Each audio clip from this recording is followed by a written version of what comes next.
오늘 저희들이 단독으로 보도할 또는 알려드릴 내용부터 먼저 공개하겠습니다. 명태균이 윤석열, 김건희 탄핵을 주도하려고 한다.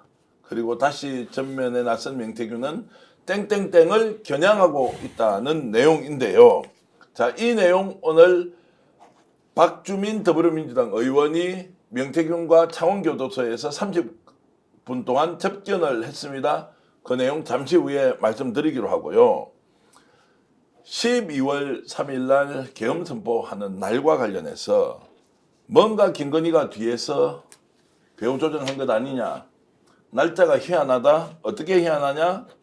자, 윤석열이 당선되는 날로부터 딱 1000일 되는 날.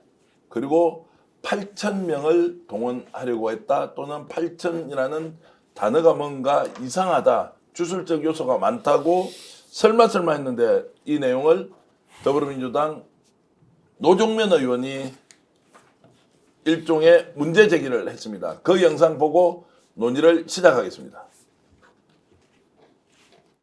일본 국가 기미가요에 숫자 두 개가 나옵니다. 하나가 1000이고 하나가 8000이에요. 천황이 1000년, 8000년 조약돌이 뭐 흙이 될 때까지인가? 네. 하여튼 년년세세 이제 만세한다는 거죠. 네네네. 뭐 그런 예. 내용의 네. 가사가 들어 있는데 네. 8000이 작전명 충성 8000입니다. 지난 봄에 있었던 계엄 대비 훈련이 아니 당선일로부터 1000일의 작전을 감행했다고 하니까 아, 그냥 소름이 돋는 상태예요. 이후 상황은 조금 더 취재를 해봐야 될 것 같습니다. 자, 저 정도 내용 보고 이제 아무 생각 없이 한 건 아닐 테고, 신규 변호사, 제가 오늘 노영민 의원한테 이제 물어보니 일단 문제 제기 좀 해놔야 한다. 왜냐하면 윤석열 단독으로 뭔가 결행했다고 보기는 상당히 어렵다. 그러면 거기에 주술적 요소가 개입된 거 아니냐라고 하는 이제 이 문제 제기, 일단 좀 황당합니까? 아니면 제대로 봐봐야 되겠다는 생각이 듭니까? 아니 근데 이제 주술과 관련해서는 사실 그 명태균과 관련해서도 뭐 많은 얘기들이 나왔지 않습니까? 뭐 당장 기억나는 거는 뭐 명태균이 꿈에서 뭐 윤핵관들이 뭐 소세에 넣어서 삶아 먹는다는 뭐 그런 꿈 얘기도 했었고, 뭐 안진뱅이 주술사, 뭐 장님 무사 이런 얘기들을 많이 들어왔었거든요.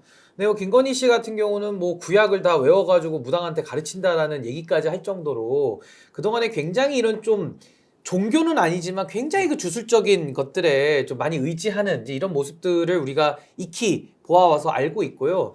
이 계엄에 대해서도 12월 3일 10시 30분 해가지고 이걸 한자로 다 분석해서 쪄맞춰 보면 또 왕자가 3개 나오는 이제 이런 것도 하나가 있었고, 오늘은 노정면 의원께서 이제 뭐 1000이라는 숫자와 8000이라는 그 두 가지 숫자를 좀 가미해서 설명을 하신 건데, 전 충분히 뭐 개연성을 김건희이기 때문에 전 열어놓고 봐야 된다라고 보고요.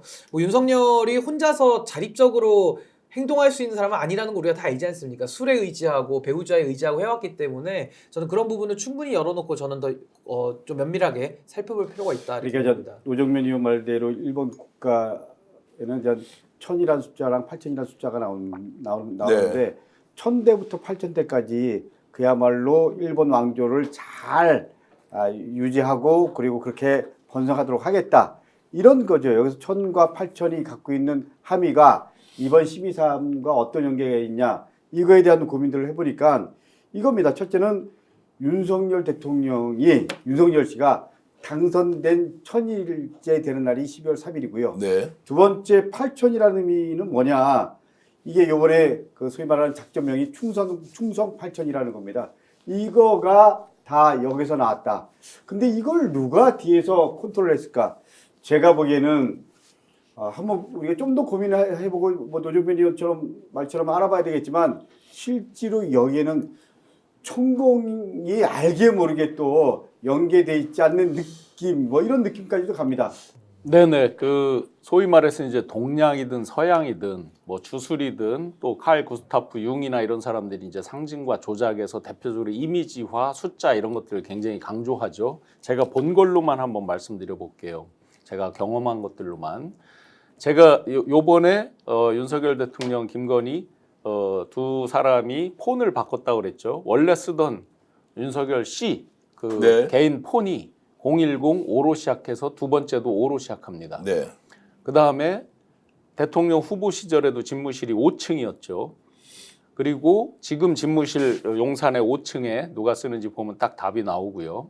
또 천공이라는 사람이 그 맞은편에 파크 뭐 들어가는 그 네. 건물에 또 몇 층인지 보시면 답이 나오죠. 자, 거기도 5층 쓰고 있죠. 네네, 그렇죠. 그리고 제가 후보 당시부터 렌트카 번호를 다 가지고 있어요. 수행하는 차 번호까지를 다 가지고 있어요.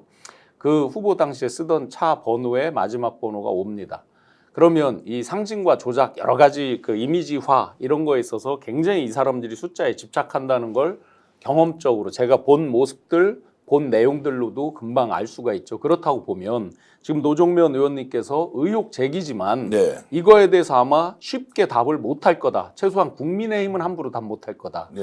왜? 용산에서 함부로 답을 하지 않으면 국힘은 답하기가 어렵다라고 봅니다. 자, 이 문제가 지금 심각하게 다루어지는 이유는 뭐 이럴 수도 있는 거 아니냐라는 수준이 아니라 지금 일단 김건희가 배후에서 탄핵 국면에도 적극적으로 나서고 있다. 날짜까지 본인이 받고 있다. 구체적인 행동 계획을 주도하고 있다는 것 때문에 이걸 제대로 밝혀야 한다는 것이고요. 또 우리가 상상 못하는 뭔가 행동을 한다. 이것도 김건희의 배후 조정이 충분히 가능하다는 것 때문인데 그리고 또 한 가지 고민해봐야 될 게 일본 국가 기미가요에서 1000과 8000이라는 숫자를 착용했다고 제가 말씀드렸는데 실제로 윤석열 씨의 아버지 되는 윤기준 교수인가 이분이 일본 문부성 소위 말하는 1호 장학생이었는데 일본에서 가장 그 보수 우익 대학이 히도스바시 대학입니다. 여기 출신이고요. 그런 다음에 이제 우리나라 와서 대학교 교수를 했는데 제가 들은 얘기로는 한번 우리 신 교수님 뭐 제 얘기가 지금 맞는지 소위 뭐 윤석열 씨가 구술을 했다고 하잖아요. 네. 근데 그 구술을 하는 동안에 일본 스파시 대학에 청강생으로 있었다는 얘기. 그때 이제 아빠를 만나러 아버지를 만나러 예. 갔다. 근데 그래서 했다. 가서 예. 뭐 잠깐 있다 온 게 아니고 6개월에서 1년 사이에 있었다고 그러더라고요. 그러면서 네. 일본 문화에 상당히 좀 그 나름대로 빠졌고 그리고 아버지가 철저하게 일본식 사고를 그 아들한테 전해줬기 때문에 여기에 그 이런 것들이 연결돼 있고 또 가장 중요한 건 어린 시절 외갓집 기둥에 소위 말하는 그 남녀 호랑계 네. 일련종과 관련된 그런 그 폐가 있었다고 그러더라고요. 그렇기 때문에 외가댁에 그랬다는 외가댁이에요. 거죠. 그렇기 네네. 때문에 그런 문화가 그리고 그런 가정의 환경들이 그야말로 친일적 사고를 그야말로 뼛속 깊이 갖게 한 배경이었다라는 게 제가 들은 여러분들한테 얘기입니다. 우선 그 윤기준 교수님은 제가 대학 1학년 때 수업을 직접 들었습니다. 통계학. 그 그렇군요. 당시에는 아주 재밌게도 윤기준 교수님이 석사하셨습니다. 박사가 아니셨어요. 제가 88년도에 연대 상대를 입학해서 수업을 들을 때 그때 했던 농담이 제가 기억이 납니다. 내가 우리나라에 응용통계학을 도입한 1호인데 나한테 박사를 줄 사람이 없어. 내가 석사다 했던 게 기억이 네. 납니다. 실제로 제가 확인은 다시 안 해봤어요. 혹시 뭐 제가 기억이 좀 틀릴 수도 있는데 그리고 시청자 여러분들께서 이제 1년 종이라 그러면 잘 좀 헷갈릴 수 있는데 저희 어렸을 때는 남녀 호랑이교라고 했어요. 네. 잘 이게 뭔지 몰라서 남무 호랑개교죠. 요즘 이제 보시면 SGI라고 있죠. SGI 이 본산이 이제 일본의 공명당 당수입니다. 실제 네. 지금 자민당하고 연정을 하고 있잖아요. 현재 의원 숫자가 많을 때는 50여 명이 되는 일본 연정의 중요한 축으로 와 있는 그 남무 호랑개교입니다. 자, 천공 이야기도 지금 나옵니다. 천공과 관련된 아직 공개되지 않은 강의 영상이나 혹시 발언을 강의 갖고 영상이 계시는- 아니라 제가 식당에서 같이 식사하는 거 예. 그리고 산책하면서 나누는 대화 이런 영상을 제가 직접 가지고 있고 아직 한 번도 제가 공개한 적이 자, 그 없습니다. 내용은 저희들이 이제 함께 공개하기로 오늘 스픽스에서 공개하기로 했으니까 오늘 이 자리는 아니지만 저희들 준비해서 이제 하는데요. 스픽스는 말하는 언론입니다. 대세는 유튜브, 그중에서 스픽스. 좋아요, 댓글, 구독, 알림 설정. 여러분이 저희를 사랑해 주시고 우리가 여러분을 사랑하는 4가지 방법입니다.